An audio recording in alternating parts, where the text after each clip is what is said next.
Welcome to Devtoberfest, week one on tooling and front-end Tuesday. My name is DJ, a developer advocate. The developer advocates are the team responsible for Devtoberfest by SAP TechEd, and I've just put a link into the chat here on YouTube to all the schedule, the entire 4-week schedule for Devtoberfest. So check it out. Javier, welcome. Great to see you on the chat. Folks in the chat, welcome. Let us know where you're from. We love your opinions. We love to see what you think, and also any questions. I'll come to the questions thing in a minute. Before I continue, along with me, the special guests for this session today are Nachshon, Tahel, and Vadim, all from SAP. Excellent. Waving already. Interactive. Oh, I love it. I love it. I love it. And they're going to introduce you to the Application Frontend service. It's a service that I've been very privileged to sort of have a sneak peek at over the past few weeks and months. It's awesome. It's basically designed to make our lives as UI developers easier. In fact, if you're an architect, a web-based UI developer, a DevOps person, a BTP engineer, I've just made that phrase up, but anyway, then this session is most definitely for you. Questions are welcome. Stick them in the chat. I'll be monitoring the chat, and then we'll hopefully have a little bit of time at the end. This is going to be an hour session. Just before the hour finishes, we'll have some time, hopefully, to relay those questions, for me to relay those questions to the team here. So I am now going to shut up. One of these awesome people is going to start and share their screen. So Vadim, Tahel, Nachshon, take it away.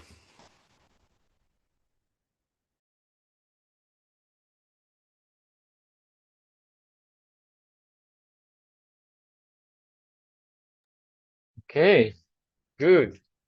Can you see my screen and hear my voice? Cool. Okay, so thank you very much, DJ. So let's get to it. Okay, so as DJ already introduced us, we have here myself, product manager in SAP, Tahel, development manager, and Vadim, our dear architect. What we will do today, we'll have some slides, just talk about application frontend, what it is, and what it has to offer. Tahel will show other extensive demo of the product and how you can utilize it. And then we will talk about some future roadmap of the product. And of course, we'll have a Q&A session. Okay, so since we are showing some roadmap items, discuss some features that are not implemented yet. So we have this good old disclaimer. Of course, we will do whatever we can to implement whatever we talk about here, but there is no commitment for timeline or specific feature delivery. Okay, now when this is done, what is application frontend? Okay, so it's a new managed service in BTP, part of SAP Build Suite. It is a single entry point for hosting and managing front-end UI applications. So applications you deployed to HTML5 repo and served using managed app router, you can now deploy to application front-end. Why do we do that? To bridge the gap between multi-cloud and the Neo service. So maybe some of you know the HTML5 runtime in Neo. It was extensive, it is an extensive service with a lot of features and really easy to operate. We try to bring the same or similar experience into the multi-cloud environment and sort of bridge the gap between these two environments with respect to HTML5 application hosting. So this service improves the development and operation of UI applications and focusing to bring it all together into one central place. Key concepts that some of them are already implemented, some will come. Versioning, Tahel will show it in the demo. We have a Neo-style versioning support already in the product. You can have multiple active versions and configure the default one that will be served from the application main URL. API first approach. All of our features are available first in using API and a CLI. We have a CLI that is a first-class citizen in our product, and we'll see the use of it in a moment. Host-based URL, so applications are based on domain per application. So we change here the path-based routing with the host-based routing. So applications are distinguished based on the subdomain. We'll see it in the demo as well. We use IAS for authentication and XSUAA for authorizations. So making your lives easy and sticking to the familiar authorization and authentication concepts. Runtime agnostic, so you can subscribe to Application Frontend independently of any runtime. We do support both CF and Kima runtime. You can use upfront from these environments, but you can also use it without any of those. And while bringing all these good features into the table, we try to keep the changes as minimal as possible. So whoever already migrated from Neo to the multi-cloud environment or created new applications in multi-cloud, then moving applications from the current hosting services to upfront should be simple and easy, and just changing some minor descriptor files. Okay. So current state with the services that we have today, we have the HTML5 repository that can be served out of the works managed app router or a standalone app router. We would like to move into a single service model that holds both the static content and the routing and all the functionality in a single service that will be accessed by the end users and the developers, all centralized in a single place. Key capabilities that we already have and will have or plan to have in the future. Reduce dependencies, so a lot of complaints we got for the HTML5 applications in the current state, that use of a lot of destinations for no good reason, and using host app runtime service instances. We try to reduce this to the minimum possible to make the development model as simple as possible. We are supporting quick dev and test cycles. I will show it in the demo.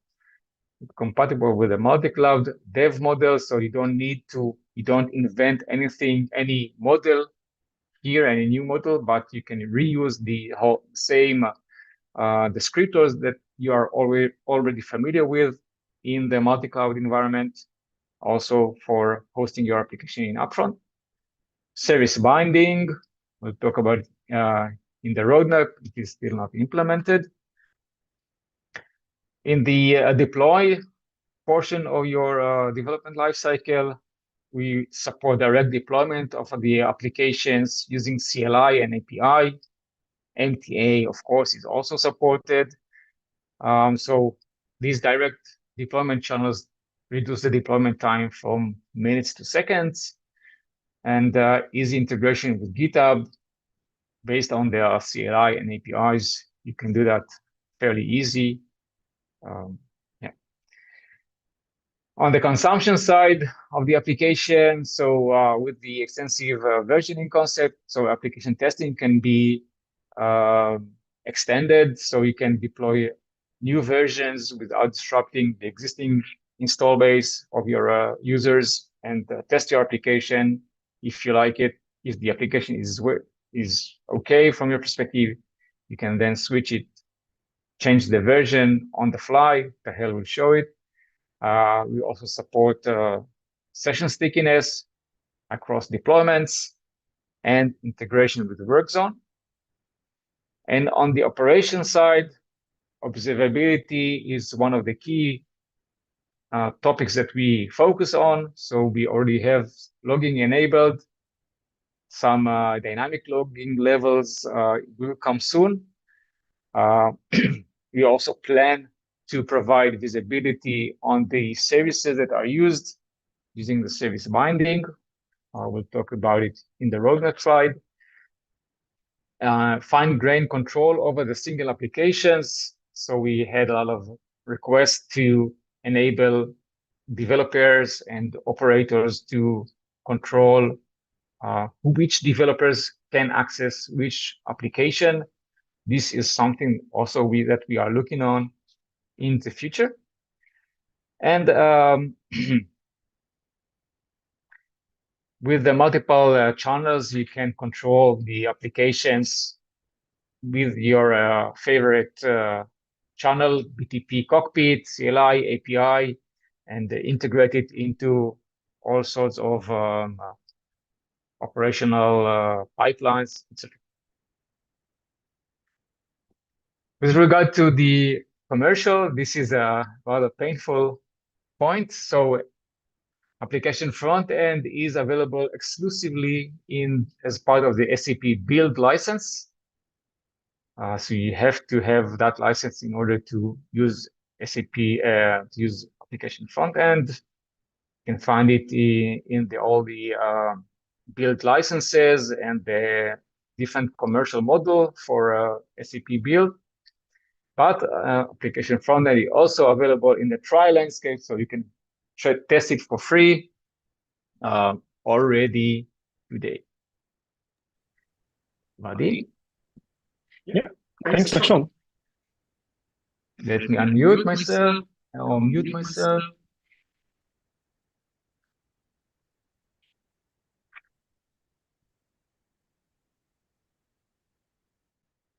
Okay. Now, when you know a bit about what application frontend may give you or how it may be useful for you for the front-end application development, let's take overall end-to-end picture how it looks with the application front. So as from experience with the other services and SaaS applications within the BTP, it all starts with the BTP cockpit, where you subscribe to application front-end service. It's a bit different from HTML5 repo, if you're familiar, where you had to create the service instance. So here it's enough just to subscribe to application frontend to start using it. And after setting up some permissions for your developers to access the APIs, you can start the development. So the development itself should be not that disruptive for you. So you can use any tooling that you like. The application front-end service is agnostic both to development environment and to UI frameworks that you are using. The only thing that we require for the application frontend is just a couple of configuration files that are required to deploy the application itself and to let us know what is the application name, application version. Yeah, it's same XSAP JSON and manifest JSON that you're probably familiar from the previous experience with the front-end solutions from BTP. So regarding the access to the application frontend itself, we provide multiple channels that you can use to interact with the application frontend. So it all starts with the API. We're following the API-first approach, meaning that we don't have any private APIs that lock you to specific tooling that we offer. but you have full control of what you are doing. If you don't like our tools, you can implement your own. So it's all available via the API.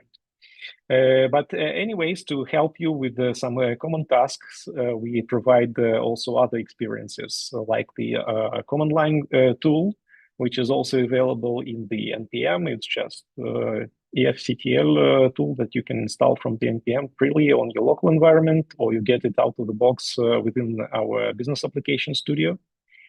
You can integrate the deployment and build process all together with your CI/CD environment, whether it's BTP, CI/CD service, or some external service like GitHub. So you can use it in GitHub Actions and call APIs directly, or we even have examples of people using the CLI within the GitHub Actions. Yeah, and if you are more comfortable with the UIs, we have our configuration console of the application frontend fully integrated into the BTP cockpit, where you can see all your artifacts related to BTP in the same place, both front-end, back-end, and all the configuration stuff. If you work with the MTM model, for example, you're developing full stack applications, or you have multiple microservices within your application, and you would like to manage the lifecycle of all these artifacts together, then MTA model is for you. Within Upfront, we have a full integration with the deploy service of the BTP. So you can use it the same way. The only thing you will need to change is just the name of the service in the MTA YAML. Regarding the service itself, we offer both hosting and serving of your front-end application, meaning that we both taking care of storing the artifacts and serving them in a secure way. And the applications that you deploy to application frontend may be consumed or via the Launchpad. For this, we have the CDM integration with the Workzone, so you can enjoy the Launchpad experience with multiple applications. Or you can consume the application in a standalone fashion. Each application has its own domain, its own URL. So this kind of thing is new. Now you don't have to be subscribed to the Workzone in order to just run a standalone application. And yeah, now let's have a deeper look of where the application frontend is in the ecosystem of the BTP. So as I already mentioned, the application frontend lives in the context of the BTP sub-account. It's just a subscription to the managed service. Developers interact with application frontend via API, CLI, web. So you're not limited in tools, whether it's cloud-based tools like Business Application Studio that we offer, or you can use your own VS Code or other IDE. And yeah, the application frontend is responsible for several functions. So one of them is security. So the user is authenticated using Cloud Identity Service, the IIS, which is trusted in your BTP sub-account. And then the authorization happens based on the XSUA scopes. And yeah, then the routing is the next function of the application frontend. So application frontend may route to some static resources that you deployed as part of your frontend application, or work as a reverse proxy to some backend applications, regardless to whether they are deployed to one of the BTP runtime environments like Cloud Foundry or Kima, or it's some third-party cloud-based APIs or solution, or it's even maybe the on-premise solutions. And now with all this knowledge that you get, I would like to proceed to the most interesting part of our today's session. And Tahel, the stage is yours. So thank you. Now we will start the demo. Okay, so I will share my screen. Okay, so I hope you can see my screen. This is the most important part because now we talked and we want to see that everything we say is working and is working live.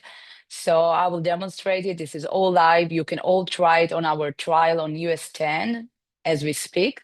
So I have here my global account in BTP Cockpit with a sub-account in EU20. We are available in 20 regions at the moment and also in our trial.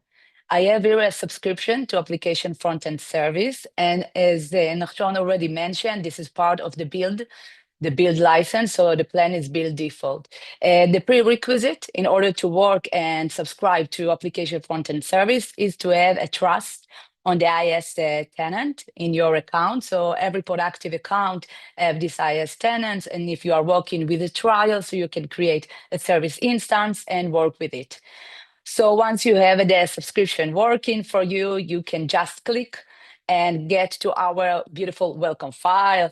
In the welcome file, you can see all the documentation and how to start to work with Application Frontend service and how to log into the CLI. And you will need the role collection or developer or the viewer role in order to see our UI in the cockpit. So once you have this all set up, you can go and see in the BTP cockpit the Application Frontend UI. So this is a new UI. It's look familiar like the HTML5, but you have all the capability that you are already loved from the Neo. So I have here a application name and application version, and also just a moment. And also here you have the action, so you can stop and start the application, you can download the resource, you can see the logs, you can delete the application. As Nachshon mentioned, we are supporting the versioning model, so you can have more than one version deploy, and you can choose which one is the active version. So you can do it from the UI, and I will demonstrate it in the demo when I will develop the application. And you have all the action also in the version level, so you can see the logs and delete one version. I will show the demo from Business Application Studio, but you can do everything from your local IDE because you can use our CLI that is generally available in NPM.js. You can download the upfront CLI using it locally from Business Application Studio. So I have here already subscription to Business Application Studio. When you create a new dev space in Business Application Studio, you have the option to add SAP extension Application Frontend Service CLI. So you can use it from here and install it in your dev space, or you can download it from the NPM.js. But I already have a dev space working for this demo, so I have it here. So I will start from a very simple application just to show the CLI is working and the page you need. After that, I will show a full MTA application. So I have here a folder with anything inside, nothing is here, and I will create a new file. So let's go from index HTML. I create a new file, put it contents, something, and then I will go to the terminal. So in the terminal, I have already installed AFCTL. So if I go here, this is our CLI, I can click list. If I do the list, we can see the same application that we saw in the UI, what is the version, the status, and the URL, the main URL of the application. Now I will do init for my application. I will do AFCTL init, and then it will generate the basic configuration file. It will ask me for the application name. I will go for the default, the name of the folder, and the version, I will go for 100, the basic. So I will start, and you can see that it's generated two basic files that you should be familiar with, nothing new. We have here the manifest JSON with the application name and version, and the sub-JSON that the only service name upfront instead of the HTML5. So this is the change, everything else is the same. So now I can push the application. So I'll do AFCTL and push the application. Just a moment, this is all live. So I will click the application. This is a simple UI, Application Frontend Service, presenting here in DevToberfest. And let's say that I want to create a new version. I don't like it. I don't know, it's very boring. So let's create a new version. I will go here and change the index.html. I already have something ready. So I have it here, and I will go and change it to a new version. 200. Now I will push the application. Once I push a new version, by default, this version will be the default version. But I want to try it first before I will change the default URL. So I will go and do AFCTL push, and I will add no activate or just N. So I will go like this. And let's click the new version. So I like it better. This is more good for me. See that there's Oktoberfest. Yes, more festival. Yeah. So I like it more. I have here already the old one. So you can see in the URL, the version. I have it 100 and here it's 200. I can go also to the CLI. Let's do clear so you can see it more. So I can go here, list, and init. So I can see from the CLI that I have active version, the 100. This is my main URL. It will not change. The application name, so it's class-based HTML5, and I have 5 unique characters. So this application name is unique in this region, so I can use it. And I have 2 different versions, 100 and 200. Now I can choose to switch to the new one that is more beautiful and I love it, but I can do it from the UI also. So I will go to the UI now. I will go here and go to the UI, and you can see the new application is here with the 2 versions, and this is the main application URL without version, and I will change it now to the new one. So I will just do it in a simple click, activate.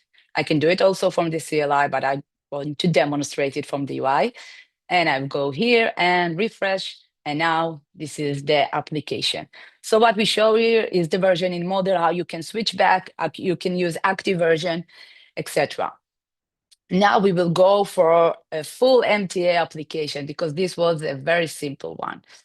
So I will click here. Okay, and I close it, so it will be more clear. Okay, so let's go. So now I will create a new application, but from template as this application support. So I go to here, I create new project from template, Fiori. So I can create here the SAP Fiori generator. Just a moment, I will choose, go start. And I go for the list report page. Okay, I will connect to OData system. So I have OData service, the Northwind that is public available. You can all try it. And I will connect to the system. And I have here already destination with that. And this is the OData service. Nothing changed here. The project name, I go for the default, and I will add the deployment configuration so you can see the XSAP JSON, the MTA YAML, and everything. I will go for Cloud Foundry as my target. And now you will see that this application studio, the Fiori template already support application frontend service. So I will choose that as my module. And then it will say that you need to be subscribed. As you know, I'm already subscribed. So I will do finish. Now we will create all the configuration file, the MTA YAML with all the stuff that is for the app form. So I will show you the XSAP JSON and the MTA YAML. So let's see it creating everything inside. And you see I have here a new project. So I will first go and build the MTA because it's taking some time. So I will just build the MTA project. Okay. In the meantime, I will show you the XSAP JSON. So you can see here in the XSAP JSON, this is nothing new, only the service name upfront. Now I have MTA archive here and I can deploy. So the MTA deployment is already supporting upfront. So you don't need to do any special command. I will say that only also CDS, so you can do a CDS add upfront. So it's already supported from the CAP perspective. And now it will deploy. And if I'll go to the MTA YAML, I will show you how the setup is working. So you have here in the resources, you have the new service upfront with our service plan developer. So once you have this service required in your module, it will automatically deploy your UI to Application Frontend. So now everything is in place. I did the deployment, and I go now back to the cockpit, and you can see new project, project 1, deploy. I will click it. So here the title, app title. Okay, and let's see that it is working and can connect to the OTata system. So I'll go here, okay, go. And I have all the data in place. But now let's say that I want to do this all MTA, build and MTA deploy, and I want to change only something in the UI part. So I will go to the web app and go to the index HTML, and let's to change this title here and say, I want this title instead. And I go here to the terminal and do the fctl push.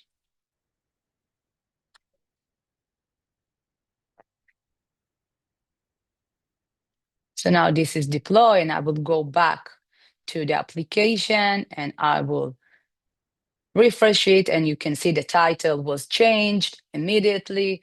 As I said, when you do deploy, it activated by default, and this is not a new version, so it was working.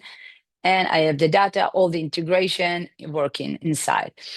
So we see that MTA deploy is working. The CLI, you can go for all the MTA. You can do only small part for the UI part. Also, we support a local preview.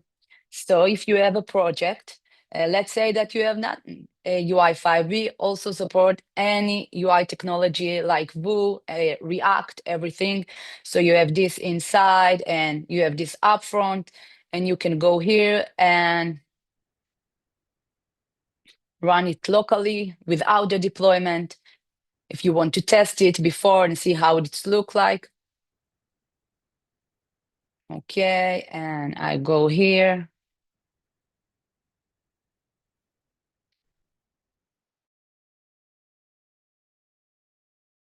Okay, and I will click. And you can see it's all here running with the local preview, with the different UI technology. The only thing that you need in order to work with the upfront is the configuration file, the manifest JSON, the XSAP JSON, any UI technology is supported. So you can try it and go with React and everything. And of course, UI5, HTML5, etc. So I think it's already here. So let's go back to you, Nachshon.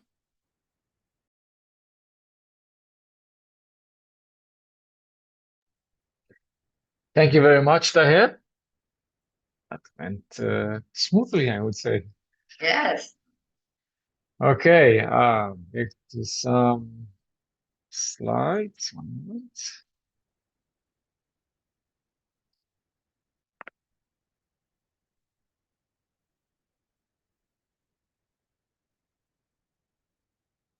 Okay, so maybe just to emphasize something we saw in the demo with regards to the combination of MTA deployment and the deployment using the CLI.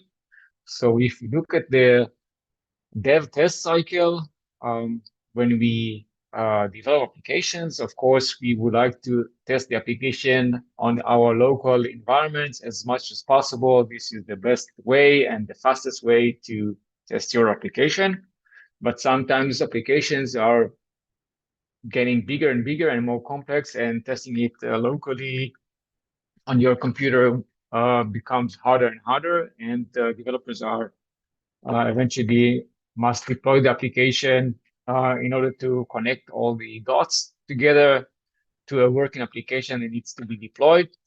And then if the application is based on the MTA concept, then you have this long build and deploy cycle for MTA applications, which takes a few minutes since you change your did some UI change, and to the time that you can actually test it in the remote system.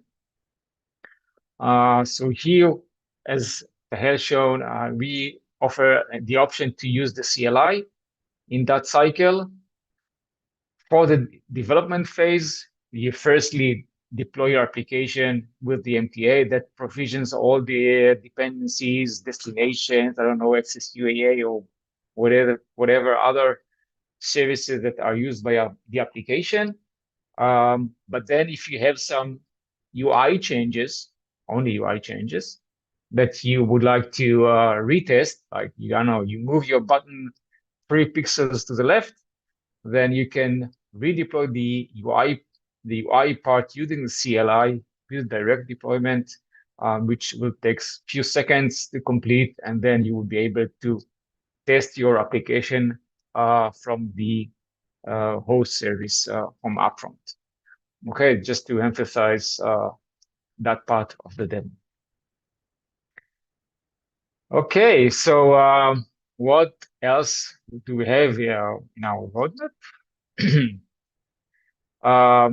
So someone already asked in the chat if upfront will be available in the CAP CDS. So yes, this is already implemented and will be available in the next release of the CDS tools, I think, in the next few days. So that will become available. Dynamic log level, you will be able to change the log level of the upfront server side. So you'll be able to get access to info and debug level messages from the internal router of upfront. So this would also be available in a week or two. And integration with WorkZone. So we have a basic integration already implemented, and the official documentation will be released again in a few days. This is rather basic, based on the CDM file, but we are working to improve it together with the WorkZone team to enable the discovery, faster discovery with less manual actions, and then I hope by the end of this year, enable an automatically discovery of whatever application that you deployed to upfront. If they have a business solution property maintained, it would show up automatically in WorkZone. We are also working on enabling reusable libraries and reusable services, meaning you're able to consume one UI of one application in another application, sort of composing two UI applications into one, and embed reusable services in your UI application, like the workflow UI into your application, if your logic requires that. Service binding. Yeah, we would like to enable binding of UI application to services, like you would bind applications like CF applications to XSUAA or destinations. You have the visibility today in these kind of CF applications. You have the visibility of the required services, the dependencies, and these are also hard dependencies. So today you cannot delete CF application if it has a binding to a specific service. We would like to provide the same experience also for UI applications. So these kind of dependencies are vividly visible to the developer and the operator, and the dependencies can be seen and controlled, and avoid the cases where a dependency, let's say a destination, is deleted, which is used by an application, then the application breaks down and nobody knows why. And something that we plan for the long run into next year.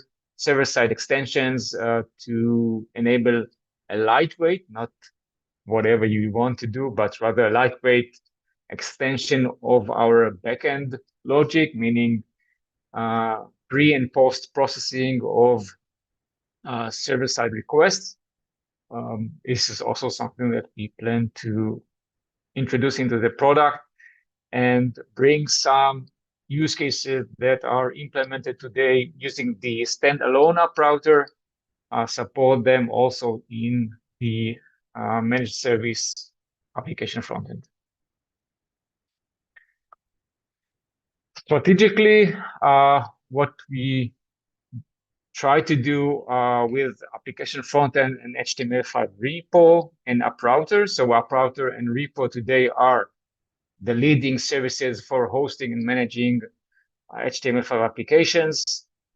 And application frontend is just starting its journey. So we still have some feature parity and feature gaps to close with the existing services, HTML5 repo, and the services in Neo. Once we complete this gap, we would like to bring sometime probably next year, bring application front end to the front, the default service for hosting UI applications, and not sunsetting or deprecating, don't worry, but moving the repo as the secondary service for doing the same. And by that, bring all the good features and the advanced features that we have in mind into the front row. Yeah, that's it in a nutshell about application frontend. Any questions in the chat?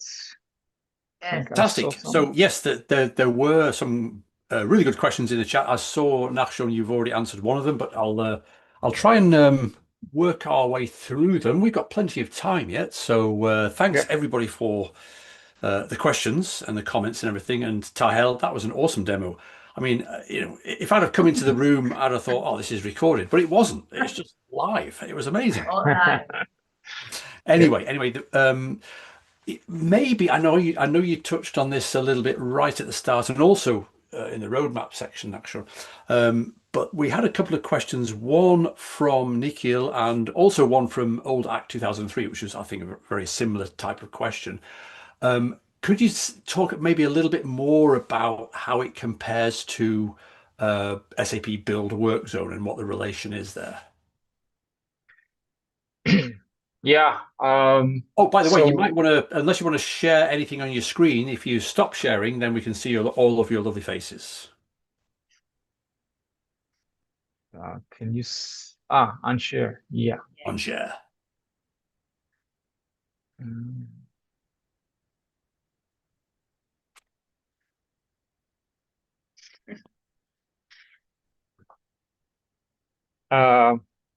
Yeah, so with regards to the Work Zone service, here there's a couple of changes that we introduce. First of all, we bring all these, the hosting service that is provided by Work Zone and the HTML5 repo provided by the repo. We bring them all together and pack them in a single service. The application frontend does not depend on Work Zone, so you can subscribe to it independently of Work Zone. Of course, it will be integrated properly into Work Zone, so you would have a seamless experience, but that would work completely independent. We have these direct channels to interact with the service with loosely coupling to the MTA model. Okay, so MTA is supported in full, but it is not a mandatory channel for maintaining your application in upfront. We have all these, we have server-side extensions that are planned to be available This is not something that you would find ever in WorkZone. What else? Vadim, you want to elaborate here? Yeah, sure. So the important part to understand here is that we are not replacing the WorkZone itself. We are still focusing on our own topics of hosting and serving the web applications, while WorkZone is focusing on UI integration. So not all front-end applications are deployed to application front-end. It's obvious. Some of them are coming from some ERP systems, some from S4, some from SuccessFactors, and you would like to see them all in the one central entry point. And this is what WorkZone is for. We are not taking this domain. We're still doing this. We are just exposing additional content provider and expose some metadata for the WorkZone that it will be easier to model all these sites with the CDM content. But besides of it, these are two separate services, each one handling their own domain. Yeah. Great stuff. In fact, talking of integration with WorkZone and the relationship between them, Niels asked a question in that context, but I think maybe we could ask it as a more general question as well. Having access to this in trial is great, but also we developers love learning from samples and reference repos, for example. Yes, so we will share to the meeting. I think we will share some links, and some of them are pointing to the sample applications. The simple one with the CLI, with the MTA. For the WorkZone, I'm not sure whether we have an official one published yet, because we're still working on some bits and pieces. But it's for sure will be available, and it's already supported. Just for now, it's not fully automated, so we are working to improve some user experience of this part. But currently, if you are familiar with the CDM JSON file, which models all the WorkZone content, it may be deployed together with your UI applications to the application frontend, and this will expose this content provider to the WorkZone. So it's already supported. It's just not very much convenient. So we're working on making it. Gotcha. Thanks, Vadim.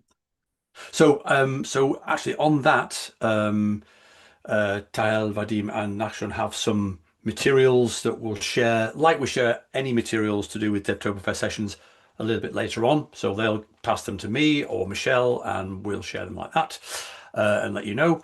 The next question, I think, Nachshon, you already answered. That was a great question from Torsten, whether it's possible to reuse already existing BTP destinations. And the answer is yes, absolutely. That's brilliant. Transistor, it's one of my favorite YouTube names, is asking about availability not in EU20, but EU10. Can you say something about that? Yeah, in EU10, we are also available. So if you have a build license, you can subscribe to frontend, application frontend, and use it. Yeah. Perfect. That was a nice and easy question and answer. Yeah, maybe just to emphasize on that. So Upfront is already available, as Tahel mentioned, in 20 different regions. The 20 top regions. So all the big ones: EU10, US10, EU20, US10, US20, and in the Asia Pacific, and I think also in Brazil. So yeah, we have already a pretty good coverage, and more deployments would come. Excellent, thank you. By the way, I'm posting in the chat a sample application. It's actually hosted in Upfront. It is sort of a training material that we used in a recent workshop. It is publicly available. No need to enter any user or password. Check it out. You have some tutorials, samples. It's a nice application. Nice move. That's a nice move. I don't know whether the phrase is eating your own dog food or drinking your own champagne. I don't know. Maybe both. Well, fantastic. Also, by the way, I love the landing page that you get, which is a basic HTML page with instructions. more services need to do that. I think that's brilliant. Just tell me what I need to do rather than just throw me straight in. I think that's lovely. Transistor also said, I haven't seen that from you, Nachshon, in the chat yet. Make sure you've sent it maybe in the YouTube chat. Maybe not. Is Yeah. on YouTube, yes. Yeah. Maybe Anyway, the I'll link let didn't you come up. play with that. Okay. So Transistor also asked, and I think we all already sort of touched upon this a little bit, about support in the CAP CDS CLI. In fact, I had a little look into the very near future here internally, and yeah, there is definitely a CDS add app front, which is coming real soon now. So you'll probably hear about that first on the SAP Developer News when it comes out in the next few weeks. So Attila asked, well, I'll ask the question verbatim. Which NPM package is providing the live preview? This is during your demo, Tahel. How to create the debug configuration? Because I know you switched. Yeah, I will share it in the YouTube chat. So we have the similar tooling for the HTML5 application repository and app router as well. So we enriched the same tooling with the capability of making the local preview for the upfront as well. So don't be confused with the name. It's still called HTML5 repo mock, but it may serve both as mock server for the HTML5 application repository and for the upfront. So I will paste it. Oh, maybe I'm just thinking now. In the chat, I still can't see that thing from Nachshon. So basically, if you can't see it in the chat, folks, then Nachshon and Vadim and Tahel will talk, and I'll send the information out. Maybe I need to. I don't know. I can't see any sort of. You need to approve this thing. Oh, top chat. Wait a minute. I'm clicking on the wrong thing. Live chat. No, I still can't see it. Okay, well, we'll sort that out. Don't worry. We'll share the things in the description. I just shared the link to the NPM package. Okie dokie. That's brilliant. Okay, so let me go back to the next part of the chat. Oh,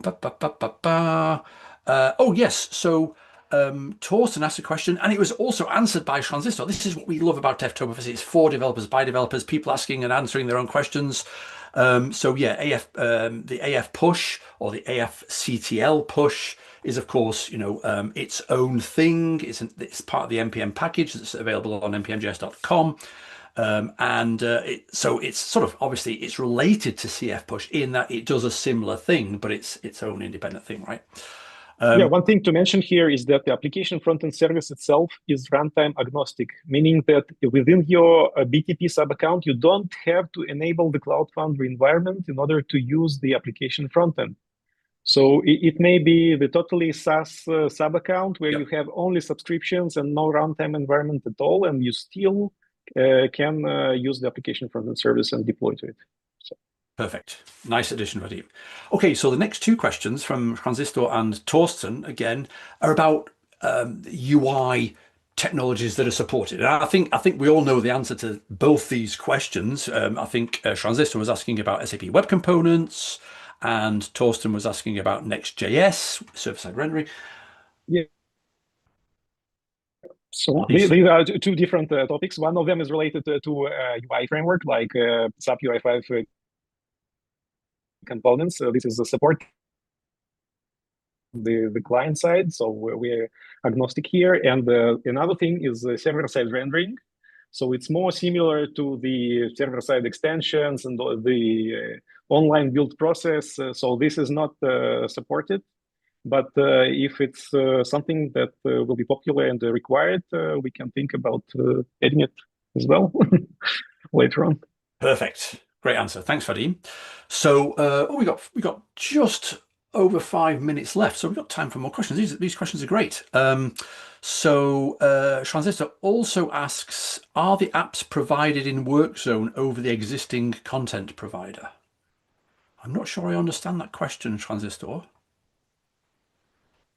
So within the WorkZone, there is a default content provider for the HTML5 application repository. And what we are aiming for with the WorkZone, that we will have different content providers based on the subcloud service property that you define in the manifest.json. So it will not be part of this default content provider. This will be just additional content providers. Gotcha. But still, it's the same concept. Perfect. Thanks, Vadim. So Satya asks, is it possible to use these new AppFront applications as UI screens for approval tasks in the process automation business process workflows? So this requires some additional functionality that we are working on it currently, because it requires some reusable library functionality when you integrate multiple UI applications into the same one. And all these business process automation applications are deployed currently to HTML5 application repository. And if we want to make them work together from the same domain, from AppFront and from HTML5 application repository, then we need the additional tweaks to make on our side. But this is already in work, so it's coming soon. Stay tuned.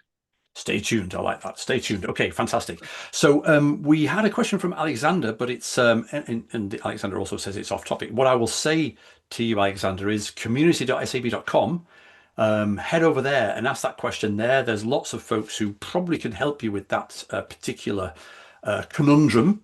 So please head over to community.sap.com and check out the different forums there where you can ask that question. Javier joined right at the very start and then disappeared for a bit, but he's now back with a question, and I'll read it again verbatim because I've not read it myself yet. Sorry, I missed some part of the presentation. That's okay, but wanted to know if the standalone and managed app router can work with the new application front-end server. So the difference with application front-end service is that it's a SaaS application. It's not the technical service that you need to bind to some standalone app router or some other application that implements the runtime part. So we provide everything built in. And we aim to replace in the future this use case for the standalone app routers, because we think that it should be much more convenient to use it as a managed service and not to operate your own app router and manage all this container stuff and operations. Fabulous. Thanks again, Vadim. So I've just sent you a message on the Zoom chat, you lovely people. Those URLs that you were trying to share on the YouTube chat, I still can't see them. So just in case, if you stick them in the Zoom chat now, I will copy paste them, technology for the win, into the I just did. Perfect. Okay. Oh, excellent. Yes, I recognize that type of URL. Opening browser. I want to copy it. Come on, copy. So this is from Nachshon. This is the sort of the champagne dog fooding. No, that's not right. Hold on. What's going on here? Let me copy that. Copy. Paste. I can't paste it in either. That's weird. Okay, all right. Don't worry about that then. I will share. So check back when you watch this back again. These links, this link that Nachshon has just shared with me, will be in the description of this video. Fabulous. So we're just about to wrap up. Thanks everybody in the chat for joining, and thank you so much, Tahel, Nachshon, and Vadim, for a brilliant week one tooling and front end session. I really enjoyed it. And not opening it. Yes, it's some sort of copy paste problem, Attila. I don't know what's going on. Anyway, it's probably my fault. I solved it. It's there. Okay, cool. All right. And with that, it's goodbye from me. Thank you very much. That was a great pleasure. And I hope to see you in Upfront. See you in Upfront. What a great way to end. All right. Bye, folks. Bye-bye. Thank you.